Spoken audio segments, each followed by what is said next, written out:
Départ réel donné. Ah, regardez, première indication. Voilà, Cyril, c'est ce que je pensais comme option. Ouais, mais c'est intelligent de leur part de tout de suite mettre un tempo. Comme si on est, voilà, on se dit on est à 25 km de l'arrivée. Montrer qu'ils ne laisseront rien sortir. Et on y va. Et que là, pour les autres, pour les baroudeurs du jour, la course ne commencera qu'après le sprint. Milan est parti. Girmay. Milan, Girmay, Turgis. Voilà le pied du terrible Glandon. 5 coureurs dont 2 Belges sont à l'avant. Van Aert fait signe, je peux pas, Wellens c'est plus fort. Oui. Et là, Wellens perturbe véritablement le plan, ouais. Complètement. Bah, et Simon s'attaque avec Jorgenson. Mas. Roglic. Ouais, Roglic c'est intéressant. Intéressant. Roglic c'est intéressant. Hein. Cyril. Oui, là, ce qu'on disait, c'est que c'est trop compliqué pour Martinez, ça va trop vite, mais... Ouais, mais ça il faut arrêter de faire ça parce que c'est pas du tout ce qu'on a envie. Et aujourd'hui, on voyait bien, ça fait un moment qu'il est quand même au contact de. Ouais, mais dites. Ouais, mais là. Non, mais ça c'est. Là, voilà, là c'est. Ouais, mais là c'est les arbitres, qui font pas leur boulot. En tout cas, Martinez, lui, va pas se poser de questions. Et Aronsman va lui faire la guerre. Mais Martinez est beaucoup plus explosif. Et donc 20 points pour Martinez. Ouais, mais vous voyez ça, moi, et 15 points. Au fond de moi, ça, je trouve que c'est une injustice, mais terrible pour Arensman. Mais bon, voilà, ça fait partie du jeu. Mais si on l'accepte, bah, il ne faut pas se plaindre qu'il y ait de la tricherie dans le vélo. Hein. Et en fait, Jorgenson n'est pas au niveau de l'année dernière. Non, pas du tout, non. Et donc là, il peut servir que dans la vallée de l'autre côté. C'est ça. S'il y a un gros mouvement de course, si on arrive à isoler... Il y a 3 minutes maintenant.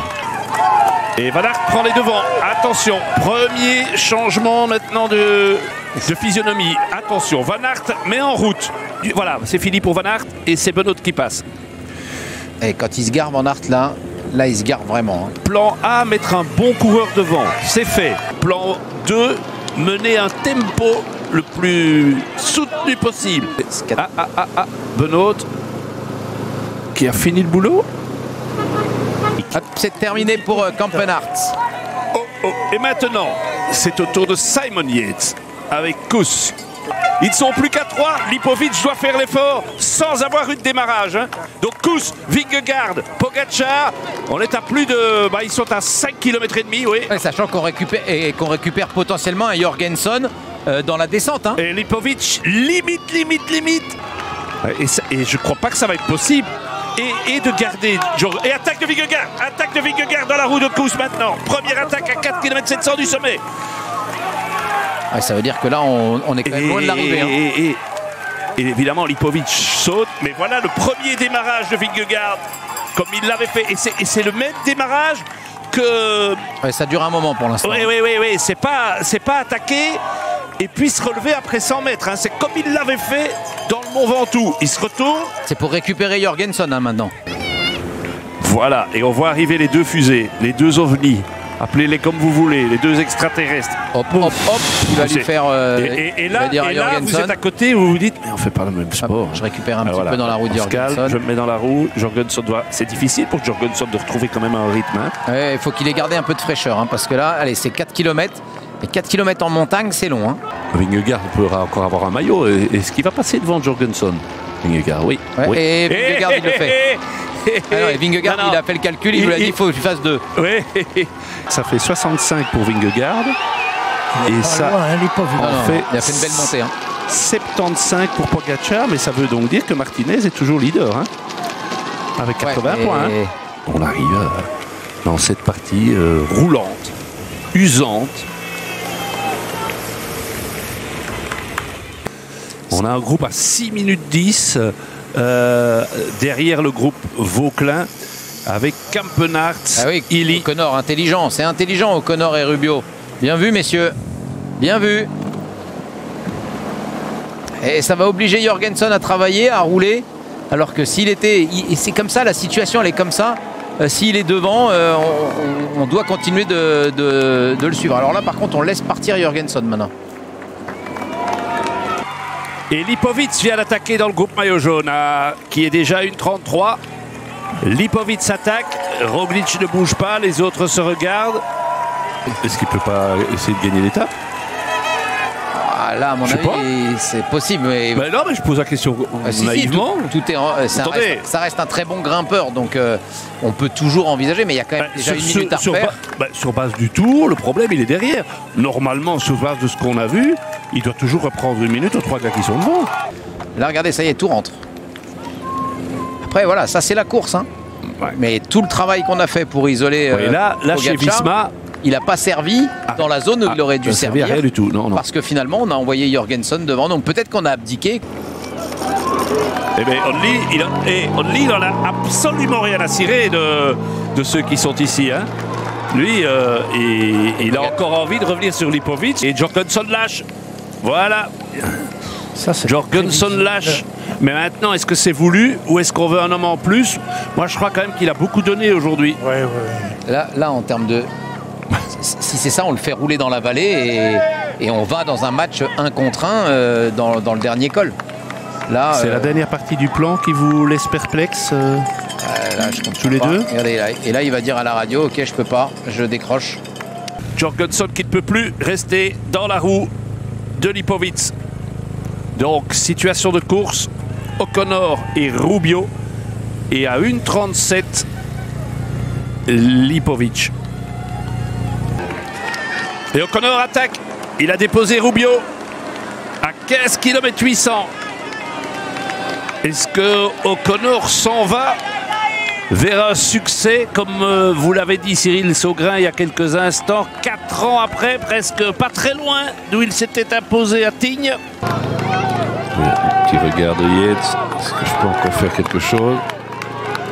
Et le coup de pédale de O'Connor, il est magnifique. Hein. Pour l'instant, c'est très très efficace ce que fait O'Connor, qui fait jeu égal avec l'accélération des équipiers de Pogačar pour l'instant, puisqu'il y avait 3,20 quand il a attaqué. Toujours 3,20.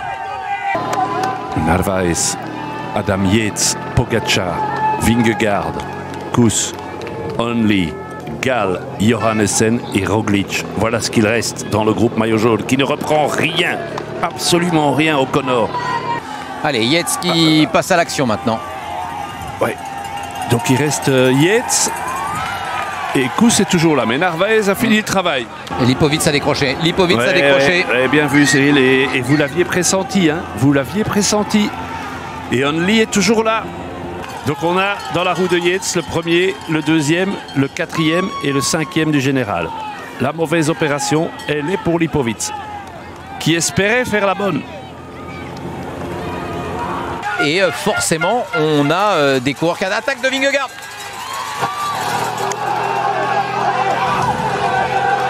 Et Pogačar directement là. Et Only est toujours avec. Bien. Ah, il est survolté, lui. Hein. Le petit Écossais de 22 ans. Vingegaard dans l'action. Pogačar dans la réaction.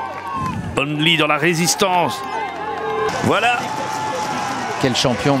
Alors, l'étape gagnée au Mont Ventoux par Épintre, ancien de Decathlon H2R. Là, encore un ancien de Decathlon. C'est vrai. On a laissé partir des hommes qui peuvent vous mener vers des belles choses. Voilà. Voilà, et oui. Comme dit le speaker, il sort de la brume, mais toute la lumière est sur cet Australien de l'équipe Jayco. Ben O'Connor remporte l'étape reine du Tour de France 2025 en solitaire.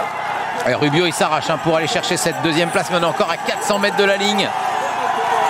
Et derrière, ça doit revenir plein gaz. Oh là là, et c'est la première accélération du jour pour Pogačar. Le défi est encore plus énorme pour Only qui s'arrache. Vingegaard qui serre les dents.